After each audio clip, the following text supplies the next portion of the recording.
The BC Centre for Disease Control revealed today that it now costs over $1,200 a month for a basket of nutritious food for the average family in that province. This is an explosion of costs that have taken place under this Prime Minister. Those numbers come from a year ago, and the same report says the prices are higher still now.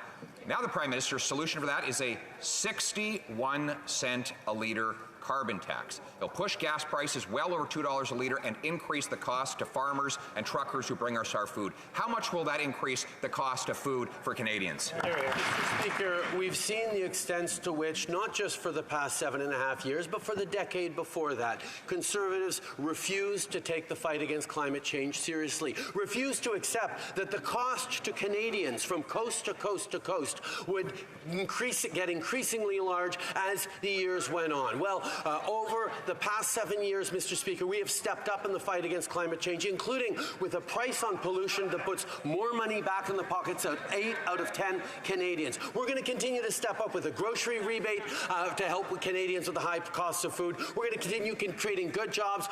Their carbon tax is not an environmental plan. It is a tax plan. It has done nothing to meet any targets, and it has done nothing to reduce the cost of climate change. What it has done is increase the cost of food, because when you tax the farmers who make the food and the truckers who ship the food, then you tax the food itself. Now, the Prime Minister's plan is not to triple the carbon tax, but to quadruple the carbon tax, while he adds more and more, 61 cents a litre. So my question is, how much will his 61 cents a litre carbon tax add to the monthly basket of food for Canadians? How much? Mr. Speaker, once again, we see that the Leader of the Official Opposition is not willing to let the facts get in the way of a great political argument. And even then, it's not that great an argument, Mr. Speaker. It's just a bumper sticker that he can stick on to scare Canadians with. The reality is we are delivering with dental benefits, with a grocery rebate, and with a carbon price that is putting more money back in the pockets of 8 out of 10 Canadians. Mr. Speaker, while he continues to cross his arms and vote against things like the dental benefit, we've delivered on 1,100 kids in his riding dental benefits that have made a real difference. Mr. Speaker, if the facts that I have just quoted from the BC Centre for Disease Control are false, then maybe he can tell me what the real numbers are. I've asked him, and given that he wants to bring in a 61 cent a litre carbon tax, increase gas and diesel prices by 61 cents a litre on the farmers that produce the food and the truckers that bring it to the grocery store. Yep. How much will that tax increase add to the monthly cost of groceries for the average Canadian family? How much?